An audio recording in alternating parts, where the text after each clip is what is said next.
দেখা গিয়েছে মৃত্যুর সম্মুখে আস্তে আস্তে তেনাকে ওই তেলের গরম তেলের উপরে যখন ফেলা হচ্ছে, তিনি যখন পড়তেছেন হয়তোবা তিনি বলতেছিলেন ইয়ে নাজ ইয়ে আন্দাজ हमारे नहीं होते, अगर झोली में टुकड़े मुस्तफा तुम्हारे नहीं होते, मिलती हुजूर ना आपके दर से भीख, इस मंगतों के यहाँ गुजार नहीं होते, करूँ तेरे नाम पे जा फिदा, बस एक जान नहीं दो जहां फिदा, जो दो जहां से भी जी नहीं भरा, करूँ तो क्या करूँ दो जहां तो बनाया नहीं। মনে হয় ওই দিন বলেছিলেন নবী না হয়ে এই দুনিয়ায় না হয়েছি ফেরেশতা খোদার, হয়েছি গো নবী উম্মত আপনার, তার তোরে শুকুর হাজার বার সুবহান। হাদিসে মুবারাকাগুলি পড়ি তখন চোখ দিয়ে টপ টপ করে পানি পড়তে থাকে। আব্দুল্লাহ ইবনে হুযায়ফা রাদিয়াল্লাহু তাআলা রোম সালতানাতের সাথে যুদ্ধ করছে। পৃথিবীতে তখন দুইটা সালতানাতের কথা বেশি বেশি বলা হয়, যে পারস্য সালতানাত এবং রোম সালতানাত সবচেয়ে পাওয়ারফুল। একটার বয়স 800 বছর, একটার বছর 1000 বছর।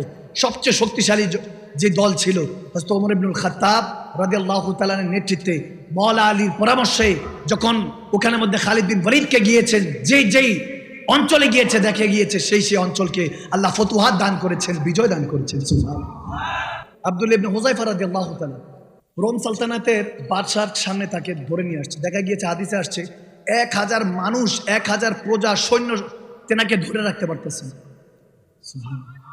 কয় হাজার? আওয়াজ দেন, কয় হাজার? 1000। 1000 মানুষ তেনাকে ধরে রাখতে পারতেছেন। এবার চিন্তা করেন কত শক্তি।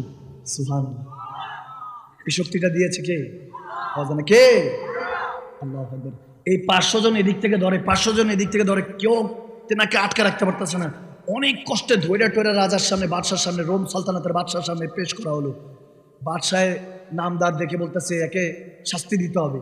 তখন মন্ত্রী উজির যে ছিল সে পরামর্শ দিল যে বাদশাহ নামদার অনেক পাওয়ারফুল, শক্তিশালী, এনাকে যদি আমাদের আর্মিদের জেনারেল বানানো হয় অনেক কাজে দিবে।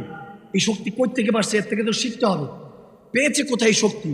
যখন দেখা গিয়েছে ওনাকে পেশ করা হলো, ফাঁসির কাস্টডিতে ঝুলানোর কথা বলছে কিংবা তেনাকে হত্যা করার কথা বলছে, কিন্তু মন্ত্রী বলতেছে যে বাদশাহ নামদার একটু দেখি কোনোভাবে কেনা বেচা যায় কিনা, তেনার ইমানটা কেনা যায় কিনা। কিন্তু মুসলমানের ইমান কখনো কেনা যায়? জিজ্ঞাসা করলেন আপনার কত টাকা লাগবে, কত খাজানা লাগবে, সব দিয়ে দিবে। সাহাবী যিনি ছিলেন উনি মুস্কি হাসিতে বলতেছে এই ইমান রসুলের পাকের কদমে বিক্রি হয়েছে, আহলে বায়াতের কদমে বিক্রি হয়েছে, আল্লাহর কালমার কাছে বিক্রি হয়েছে, না দেখে এটা আর কেউ খরিদ করতে পারবে? দ্বিতীয়, ঠিক আছে এটা মানে না, দ্বিতীয়টা ট্রাই। এক কাজ করেন, রোম সালতানের বাদশাহ বলতেছে আমার পরে যে কোনো পজিশন তুমি চাও তোমাকে দিব। আব্দুল্লাহ ইবনে হুযায়ফা রাদিয়াল্লাহু তাআলা তিনি বলতেছে তাহলে তুমি ভুলে গিয়েছো আল্লাহ এবং রসুলের পরে সবচেয়ে বড় পজিশন সাহাবাদের, আমাকে সাহাবা বলা হয়। আরো জোরে পড়েন না সুবহানাল্লাহ। লাকাদ রাদিয়াল্লাহু আনিল মুমিনিনা ইয ইউবাইউনাকা তাহতা শাজার, যাদের ক্ষেত্রে আমার আল্লাহ কোরআনে পাকে বলছেন সূরা ফাতহার মধ্যে যে তাদেরকে আল্লাহ রাজি হিসাবে কবুল করেছেন।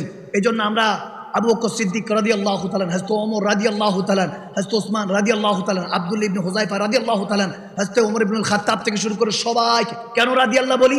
রাদিয়াল্লাহু তাআলার অর্থ হলো আল্লাহ রাজি। সুবহানাল্লাহ। কে রাজি? কে রাজি? আল্লাহ রাজি। এবং আল্লাহ ওই রাজি রাস্তা খোলা রেখেছেন। এমন নয় যে শুধু সেই জামানায় ছিল ইউবাইউনাকা তাহতা শাজার, মুদাররিসিগা ফিউচার টেন্স, কিয়ামত পর্যন্ত খোলা আছে। যখন শায়খ তরিকাতদের কাছে এসে, আল্লাহ ওয়ালাদের কাছে এসে আপনি হায়াতে ওই হাতে হাত রেখে যখন বায়াত নিলেন, ওই বায়াত জাঞ্জিরের মতো এক টানে নবী পর্যন্ত, নবী থেকে আল্লাহ পর্যন্ত নিয়ে যায়। সুবহানাল্লাহ। যখন সেই মুর্শিদ রাজি হয়ে যায়, শায়খ রাজি হয়ে যায়, তখন রসুল রাজি হয়ে যায়। যখন রসুল রাজি হয়ে যায় তখন আল্লাহ রাজি হয়ে যায়। তখন আপনার নামের শেষে রাহমাতুল্লাহ বসবে না, তখন বসবে রাদিয়াল্লাহু তাআলা, অর্থাৎ আল্লাহ রাজি, রসুল রাজি, শায়খ তরিকত রাজি, আপনিও রাজি। যখন সব রাজি, শয়তান क्या करेगा পাজি, ঠিক কি না? কথা বোঝা যাচ্ছে? সহজ না কঠিন? সহজ না কঠিন? এখন মানে না, তাহলে সবচেয়ে বড় তো আল্লাহ রসুলের পর সাহাবারা। আমার রাদিয়াল্লাহ, আল্লাহ আমাদের উপর রাজি। কেমন রাজি দেখেন, কেমন ইমান। আল্লাহু আকবার। যখন এটা বলছেন তো একটা পর্যায়ে বলছে ঠিক আছে সে মানবে না, এরা 13 মানুষ ফাঁসিতে দিয়ে দাও। পরে উজির বলল হুজুর একটা রাত আজ এই রাতটা আমি একটু ট্রাই করি, আমার একটা সুন্দরী মেয়ে আছে, আমি একটু ট্রাই করি। দেখবেন যে কাউকে যখন কোনো ক্ষতি না করতে পারে তখন ক্যারেক্টারের মধ্যে ঝামেলা লাগায় দেয়, কারণ জানে মানুষটা ওই ওই জায়গার মধ্যেই দুর্বল, ঠিক কিনা? ক্যারেক্টারের মধ্যে ঝামেলা লাগিয়ে দেয়। মুসলমান হয়ে মুসলমানকে, ওটা তো কাফেরদের কাজ ছিল। এখন মুসলমানের আওলাদ কোন ধর্ম নিয়ে থাকে, মুসলমান হয়ে মুসলমানকে রাজনীতির নামে কাটে, খেলার প্লেয়ারের নামে কাটে, এই নামের নামে কাটে, ওই দলের নামে কাটে, ধর্মের নামে কাটে। এভাবে কাটতে কাটতে মুসলমান আলাদা হয়ে গিয়েছে। অথচ ওয়াতাসিমু বিহাবলিল্লাহি জামিআন ওয়া লা তাফারাকু, রসুলের কোয়ার মতো থাকার কথা আমাদেরকে, যে রসুল নামে রশি ধরে যেতে হবে খোদার ধারে, ঠিক না? আমরা সেগুলো থেকে সরে গিয়েছি। আমাদেরকে আল্লাহ হেফাজত করুক, আমিন বলেন। যখন বলতেছে একটা রাত দেন, একটা রাত দেওয়া হলো। যখন একটা রাত দেওয়া হলো তো রাতের বেলায় দেখা গিয়েছে আব্দুল্লাহ ইবনে হুযায়ফা রাদিয়াল্লাহু তাআলা একা বসে আছেন। ওই উজির, রোম সালতানাতের বাদশাহ যে উজির ছিল, মন্ত্রী ছিল, সে তার মেয়েকে সাজিয়ে গুজিয়ে সুন্দর করে তার ঘরের মধ্যে প্রবেশ করালো, করাই দিয়ে দরজা লাগাই দিয়েছে। ভিতর থেকে বাইরে থেকে যখন লাগিয়ে দিয়েছে, দেখা গিয়েছে ওই নারী সারা রাত বসে আছে। চিন্তা করতেছে এটা কি রোবট, জিন, এটা কি? সারা রাত শুধু জায়নামাজের মধ্যে বসে আছে, আল্লাহর কাছে কাঁদছে, মনে হচ্ছে কি জানি হচ্ছে, তার প্রভু স্মরণ করে কাঁদছে। তিনি চিন্তা করতে লাগলেন আমার দিকে তাকাও না। একটা পর্যায়ে বসে বলে উঠলেন, এবং আরেকটার মধ্যে এরকম রেওয়ায়েত আসছে যে টাচ করতে যাবেন, তিনি সরে গিয়েছেন। বলে মা গো, আপনি আমার মা হন, আমার বোন হন, আমাকে টাচ করবেন না। ওই মহিলা, ওই সুন্দরী নারী অবাক হয়ে গেল।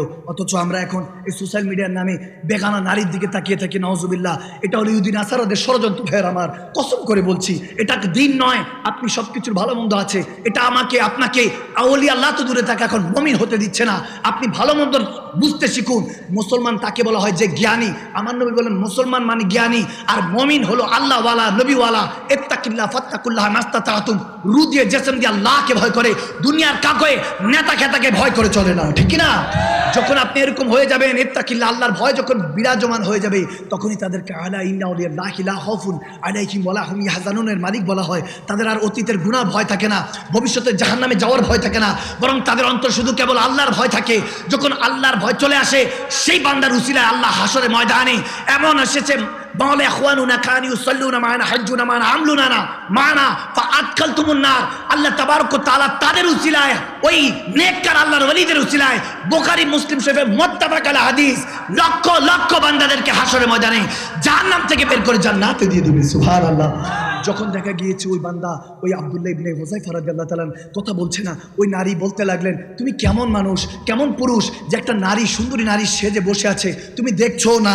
তখন তিনি কেঁদে দিলেন, বলে আমি এমন এমন চেহারায় ওয়াদুহা দেখেছি, যাকে দেখার জন্য আও আদনা কাবা কাউসাইনে রব্বে করিম মেহমানে নওয়াজ করেছেন, মেহমানে মেরাজ করেছেন এই রজব মাহিনাতে। আল্লাহু আকবার, 27শে রজব। আগামীকালকে পরের দিন দেখা গিয়েছে 6টি রজব বলা হয়। খাজা গরিবে নওয়াজের উরুস শরীফ 13ই রজব, মাওলা আলী আলাইহিস সালাম কারামাল্লাহুল ওয়াজহুল করিমের উরুস শরীফ। দেখা গিয়েছে শেষের দিকে আমার নবীকে রাখা হয়েছে, মনে হয় যেন মান রাব্বুক ওয়া মা দীনুক মা কুনতা তাকুলু ফি হাক্কি হাযা রাজুলান মুহাম্মাদি। 3 প্রশ্ন যেরকম আল্লাহ কবর রেখেছেন রজব মাহিনাতেও, 3 আল্লাহর ওলি, 2 একজন আল্লাহর ওলি, একজন বেলায়েতের শাহেনশাহ, একজন কারামতের শাহেনশাহ, একজন বেলায়েতের শাহেনশাহ, এবং একজন নবুয়ত এবং রিসালাতের শাহেনশাহকে রেখেছেন, সুবহানাল্লাহ।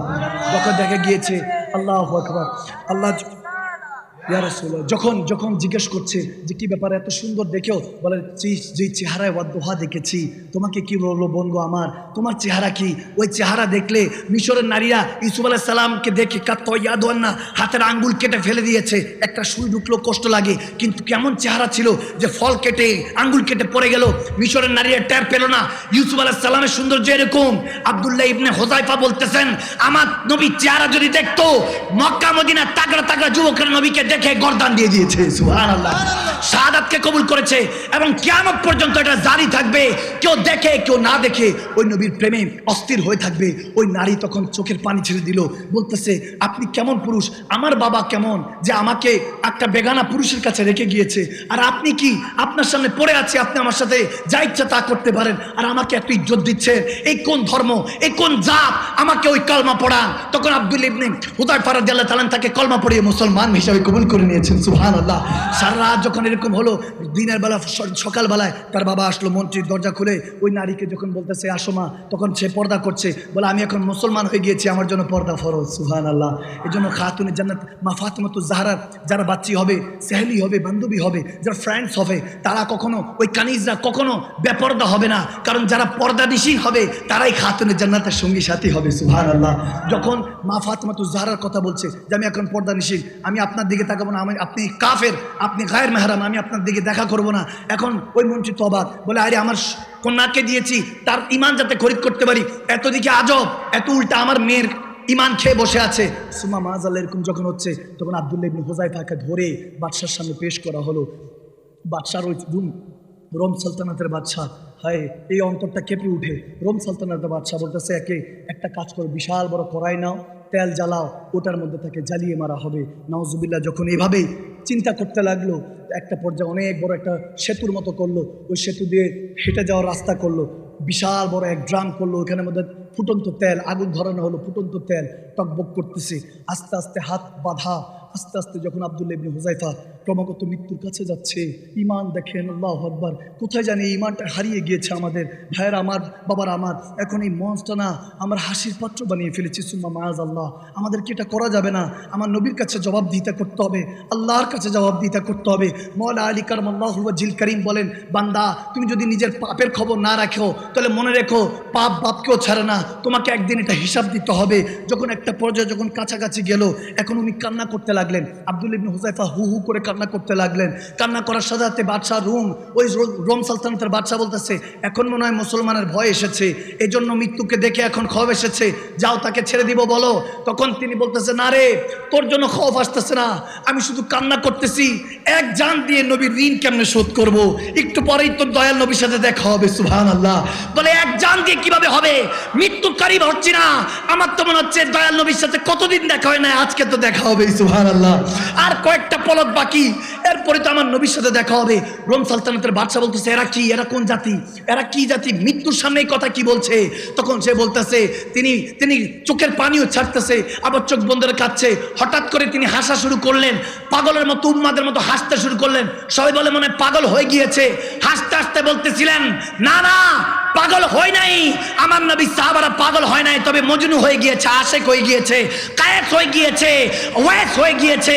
এখন যখন ওই আশেকের ধ্বনি হতে লাগলো, দেখা গিয়েছে মৃত্যুর সম্মুখে আস্তে আস্তে তেনাকে ওই তেলের গরম তেলের উপরে যখন ফেলা হচ্ছে, তিনি যখন পড়তেছেন, হয়তো তিনি বলতেছিলেন ইয়া নাজ ইয়া আন্দাজ हमारे नहीं होते, अगर झोली में टुकड़े मुस्तफा तुम्हारे नहीं होते, मिलती हुजूर नाप के दर से भी इस मंगतों के यहाँ गुजार नहीं होते, करूँ तेरे नाम पे जा फिदा, बस एक जान नहीं दो जहां फिदा, जो दो जहां से भी जी नहीं भरा, करूँ तो क्या करूँ दो जहां तो बनाया नहीं।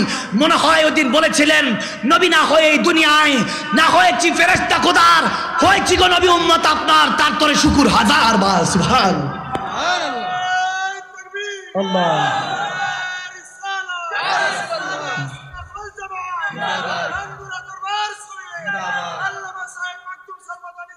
জিন্দাবাদ।